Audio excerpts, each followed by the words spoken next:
In today's video, I'm going to teach you how to trade leverage on Tradingview in a full step-by-step guide. Trading leverage can enhance your potential profits, but it's essential to know exactly how to set it up, whether you're using a live account connected through a broker or practicing through paper trading on Tradingview. Let's dive into the process. First, it's important to note that Tradingview itself doesn't directly facilitate leverage trading. For a live account, this involves working with the broker connected to your Tradingview. Alternatively, you can experiment with leverage settings using Tradingview's paper trading feature.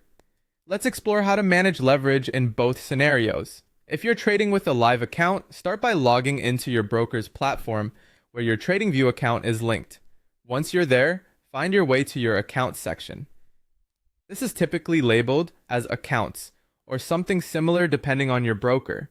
Here, you'll need to identify the specific Tradingview account that you want to modify. Once located, click on the three-dot menu or find the Edit Settings option. This is where you can choose the new leverage level from a drop-down menu provided by your broker.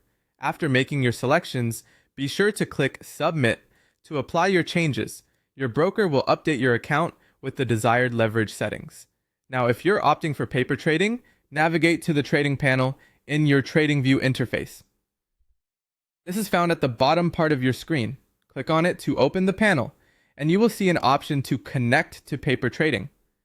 Once you hit connect, you should see a got it prompt. Simply click on it to enable paper trading. Next, find the settings or gear icon under your paper trading account. Click on this to open the settings menu where you will find an option to change leverage. A drop-down menu will appear allowing you to choose leverage levels for different asset classes like stocks, forex, or cryptocurrencies.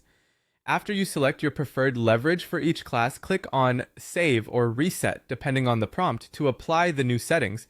Remember, these steps are crucial in simulating your potential trades effectively on paper or adjusting them in a live setup. Being able to control your leverage allows you to manage risk better and tailor your trading experience according to your financial strategy and comfort level, and that's it. Now, you're equipped with the knowledge to handle leverage trading on Tradingview efficiently. Whether you're just practicing or diving into the live markets through a broker, these processes will help ensure you're trading with the appropriate leverage settings tailored to your needs. Thanks for tuning in, and happy trading!